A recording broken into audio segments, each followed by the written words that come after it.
Actualité internationale chez Kivu Morning Post de ce 27 avril 2026. Le festivité marquant le double anniversaire de naissance et les 40 ans de règne de Sa Majesté Mswati III se poursuivent en Eswatini. La cérémonie a réuni plusieurs personnalités internationales et invités de marque. L'ancien président de la République démocratique du Congo, Joseph Kabila Kabange, a également pris part à ces célébrations.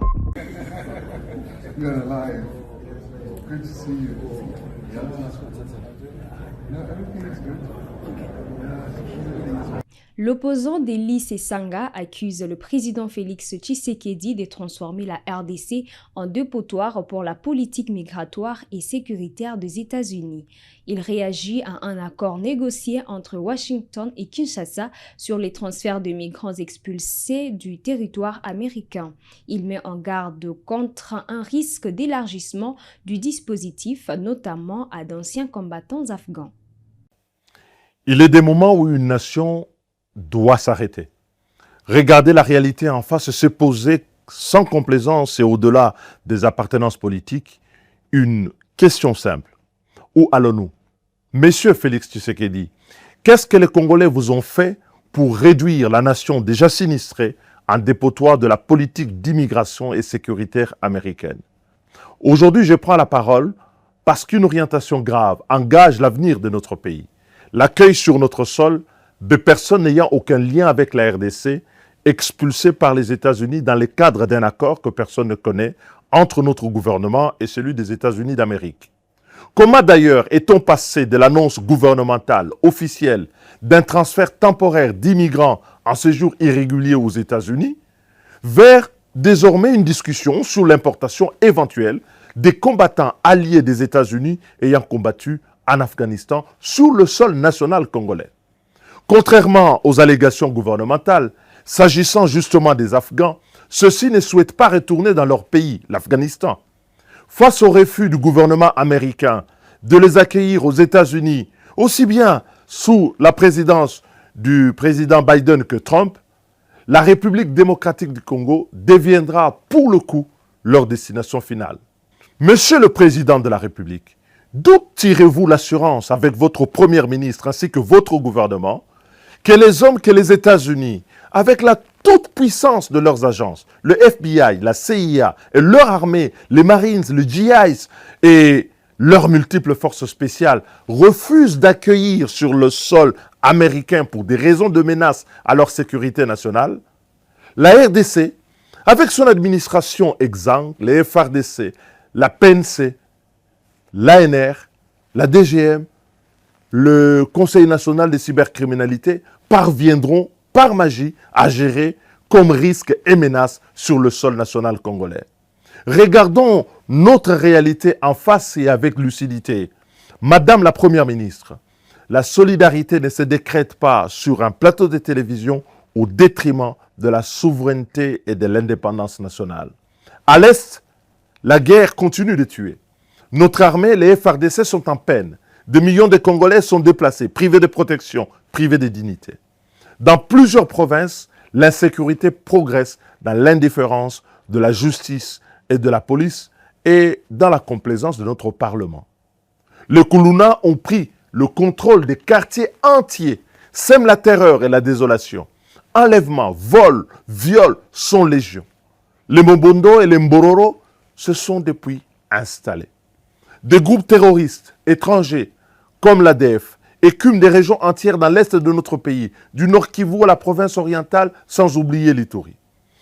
Qu'avez-vous aliéné à ce point aux États-Unis, M. Tshisekedi, pour que tout cela ne suffise pas à vous dissuader d'ajouter à la misère déjà indescriptible de notre peuple de nouvelles causes d'insécurité en important des problèmes d'immigration et de sécurité que les États-Unis ne parviennent pas à gérer et que, manifestement et de toute évidence, vous ne parviendrez pas non plus à gérer, seulement à pouvoir peut-être le léguer demain aux générations futures.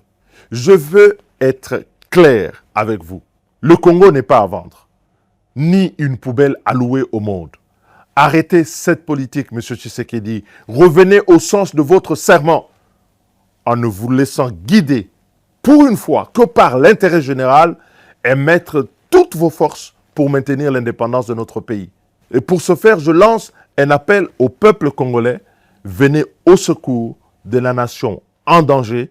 Et aujourd'hui, elle est menacée parce que les décisions de notre gouvernement l'exposent à des plus grands périls pour demain. Le parti politique Alternative 2028 a exprimé sa vive préoccupation concernant l'accueil en République démocratique du Congo des migrants expulsés des États-Unis dans le cadre d'un accord bilatéral. Le parti rappelle que toute décision engageant la nation doit respecter la souveraineté, la transparence et les capacités réelles du pays. Le régime Tshisekedi, bayokani na Donald Trump, biso RDC, toko makoyamba ba migrants. Bazo ta ba Colombie, o ba Afghanistan, ba pays moko oyo ezalaka mama mabe makasi koleka. Tokolinga lelo yo bato wana baya kolakisa bana na biso ndenge nini ya kolata ba bombe, bakoti na kati ya église bapanzani. Tala makambo oyo Tshisekedi azomemela biso na kati ya Congo.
Le parti Alternative 2028 exprime sa vive préoccupation à la suite des informations relatives à l'accueil sur le territoire de la République démocratique du Congo de personnes expulsées des États-Unis d'Amérique dans le cadre d'un accord bilatéral.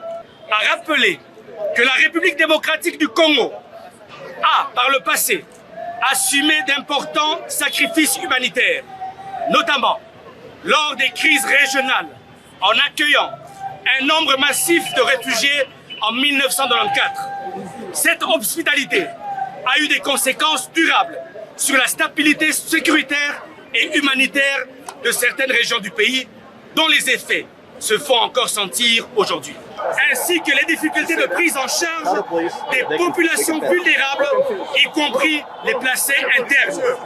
L'ambassade des États-Unis n'est pas un endroit où vous devez venir faire ce soit sans problème. S'il vous plaît. Dans ce contexte, s'il vous plaît, s'il vous plaît. mon colonel, on a écrit que l'ambassade de moi, ne me touchez pas, ne me touchez pas, ne me touchez pas, ne me touchez pas. Mais on doit parler calmement. Côté des ordres de guerre. On est des ordres de planète.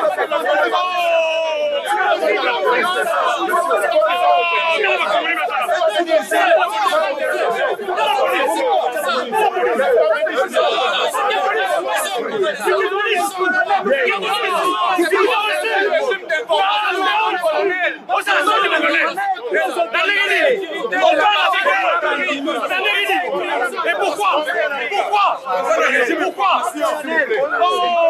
À l'ambassade des États-Unis, nous avions nos frères sans que nous soyons au courant. Ici, c'est l'ambassade.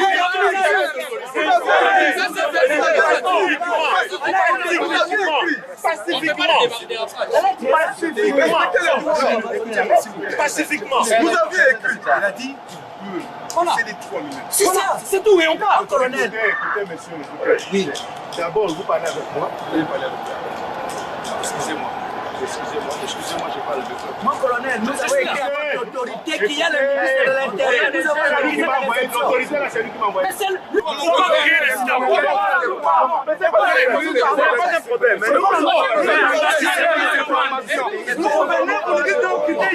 L'ambassade elle-même m'a appelé pour dire on va nous sécuriser. C'est l'ambassade qui nous a appelé. Monsieur, oui, Baté. Ah ouais, monsieur Toussaint. Oui, Baté. Pour la Roussala Makambu, en dehors de Bisso, pour Kansaki, il faut maîtriser le maîtrisable.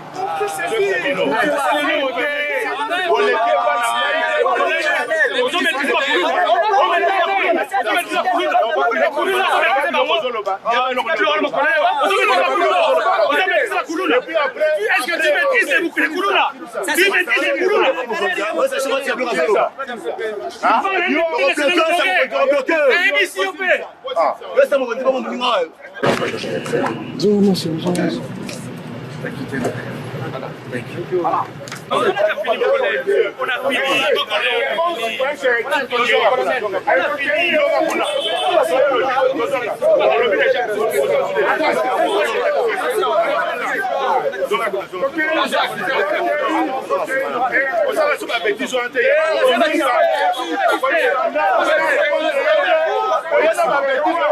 Le Congo n'est pas une poubelle. Le Congo n'est pas une poubelle. Tous pour la patrie. Tous pour la patrie. Tous pour la patrie. Tous pour la patrie. Le Congo n'est pas une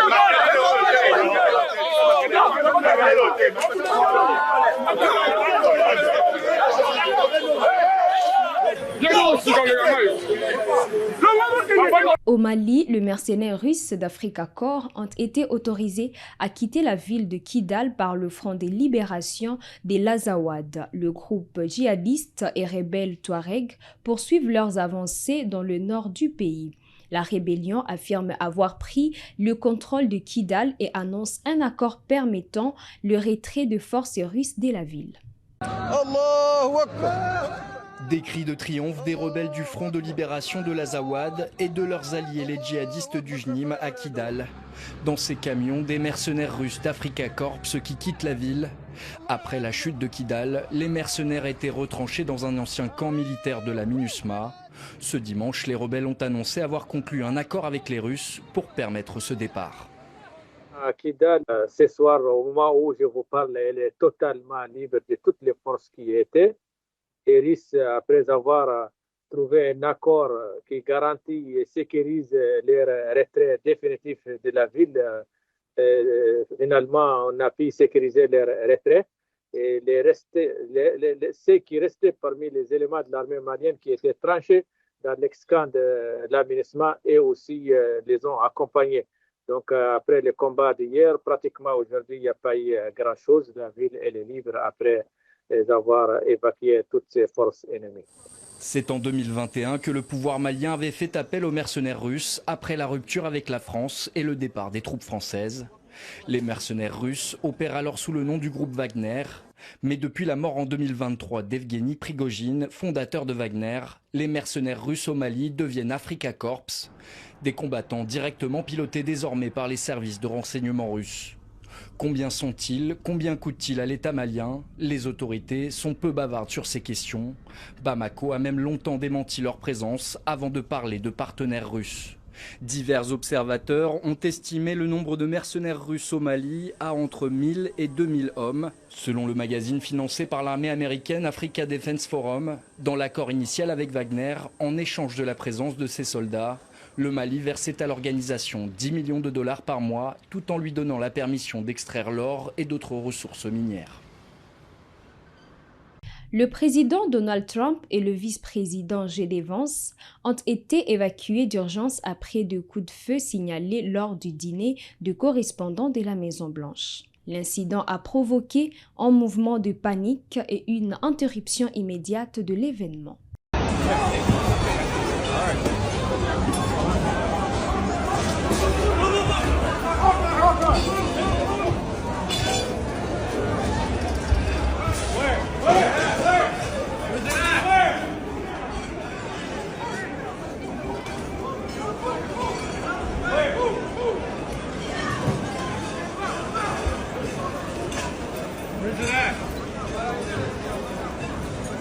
C'est tout pour l'actualité internationale, mesdames, messieurs, chez Kivu Morning Post de ce lundi 27 avril 2026.